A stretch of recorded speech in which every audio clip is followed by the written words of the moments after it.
it has been really empowering. The thing that shame absolutely loves So obviously, is to stay in the shadow. we're already just show up like fully authentic, Explore those aspects of our life. all the time in every situation. To take inventory of our own triggers of shame. No approval needed. We're just ready to go. Kind of feels like for some reason that it's not always that easy.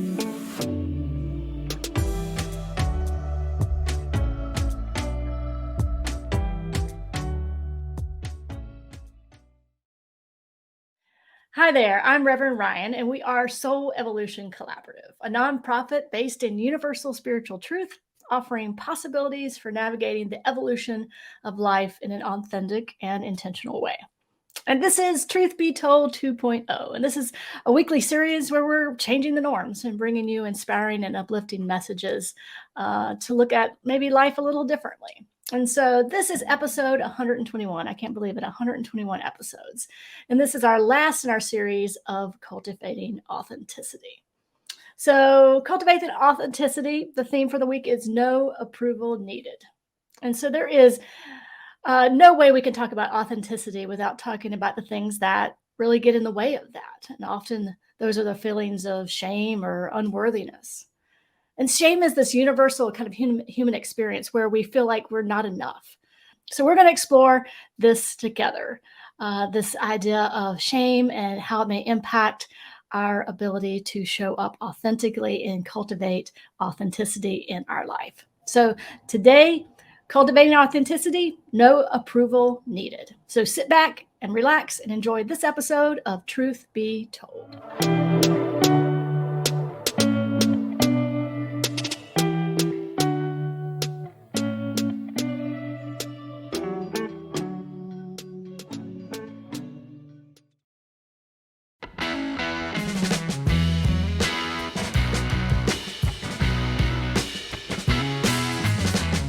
This whole series, we have been talking about how to cultivate authenticity.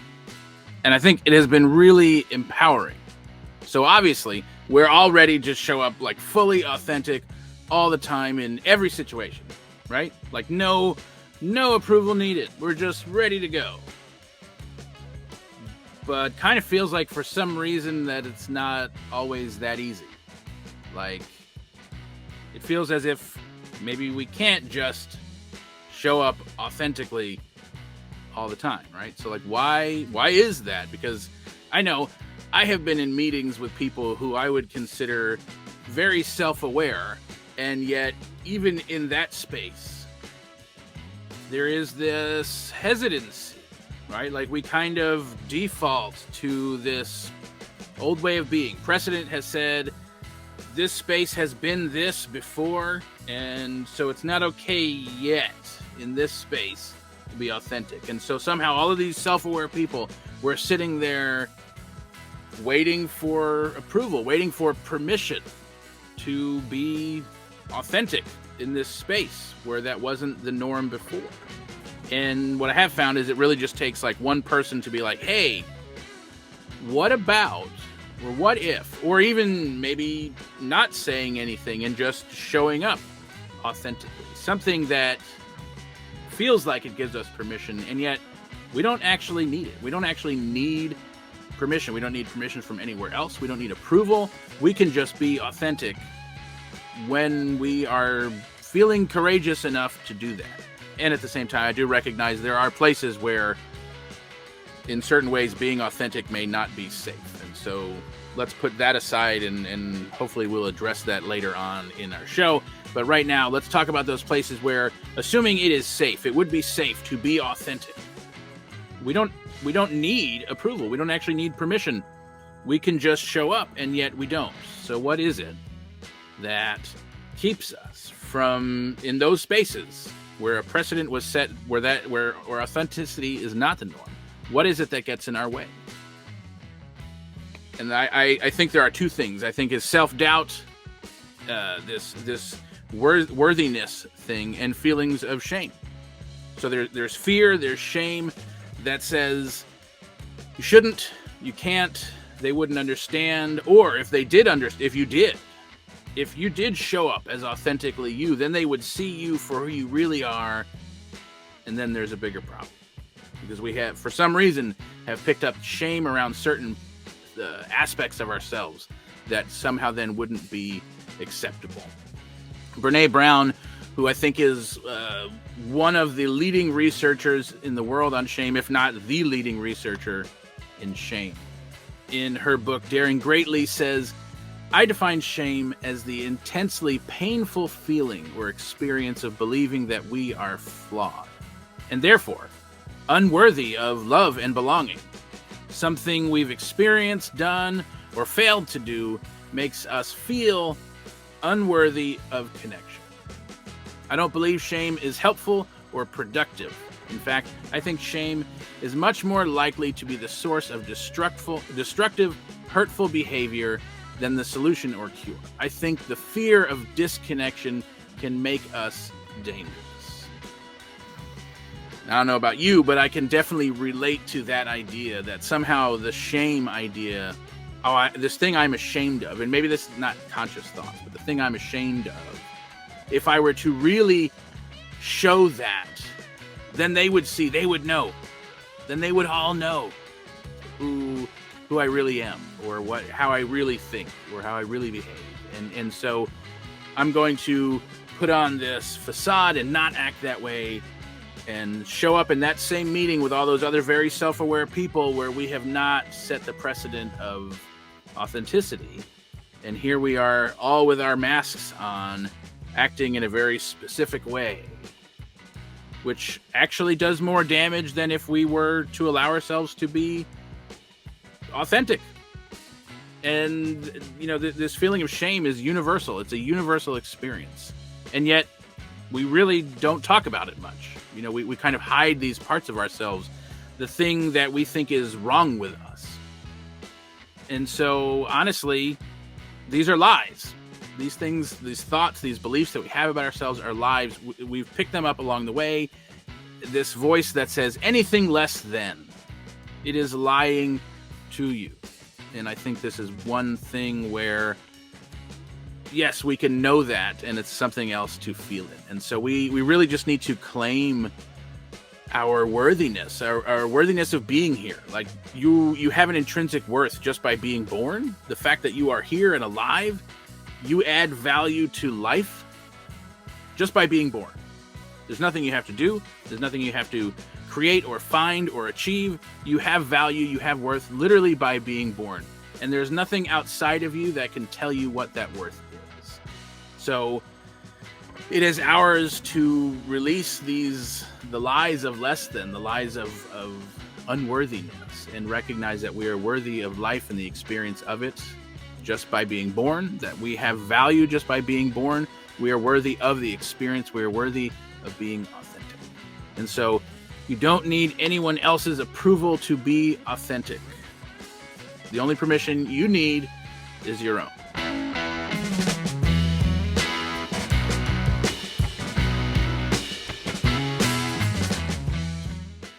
Usually at this point of the show, we play some like funny clip and invite you to do something, but we just don't have a funny clip on this.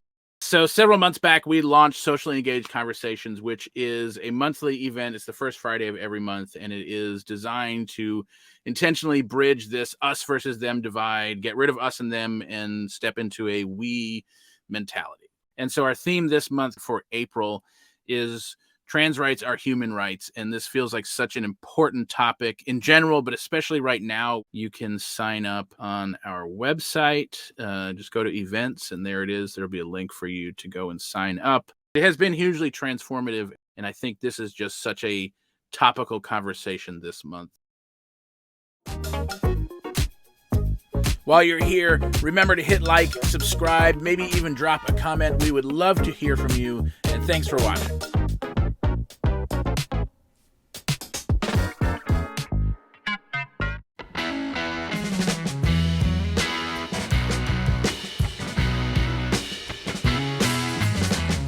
The one thing that shame absolutely loves to do is to stay in the shadows.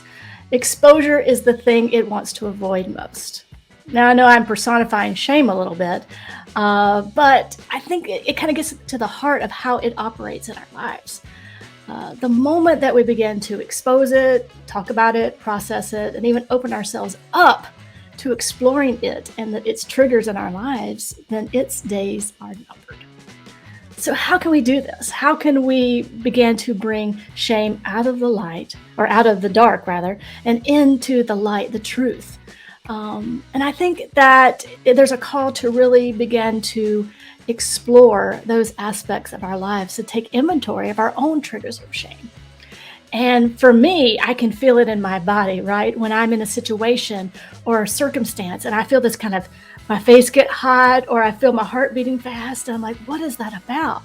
And often it is this kind of deep embedded sort of feeling of shame or unworthiness that's really kind of welling up within me. And so for me, when I have those episodes or those situations where I kind of want to play small, or where I have self-doubt, it really calls for me to kind of explore those areas and think, what is that response about? And often it is feelings of shame, unworthiness around a certain area, and the underlying belief of that. And these things, these kind of triggers for shame have been planted like over the course of my life, over the course of your life. And so as we begin to explore, as we begin to kind of jump into this, the juiciness of self-discovery, we begin to realize kind of how those show up in our life. And so then, and this is not easy, believe me, but when we began to kind of gather this information, gather these shame triggers, these feelings of unworthiness, these feelings of doubt, self-doubt, these feelings of playing small, and when we begin to see those in those situations and kind of what leads up to that, then we can begin to create new ways of looking at it, maybe new default behavior, new default responses, right? Because when we have these triggers of shame that are embedded kind of deep within us, it kind of becomes this default response. At least it is for me, but I'm sure I'm not the only one. And so when we begin to realize these default responses, we can look and say, hey, all right, I just acted out of this default response due to this trigger of shame in my life. And then begin to explore what are some ways that we could maybe show up differently? What are some ways that we can begin to have a new default, a new response? And we do this, I think, by actually exposing shame. We do this by actually talking about it, right? Shame is a thing we don't want to talk about, right? Because we're, too ashamed, right? And so the more that we can talk about it, the more that we can bring this conversation to light in conversations with ourselves and conversations with those around us, especially in conversations within our spiritual communities and our areas of influence, then we begin to really zap the power of shame, because we've already done what it doesn't want to happen. We have exposed it for what it really is. And like Dan said, it's a lie. These feelings of unworthiness, these feelings of being small, these feelings of not being good enough aren't the truth. And they may feel like the truth. Oh my God, they may feel like the truth, but they are not. And when we begin to expose them for what they are, then they don't have any power anymore.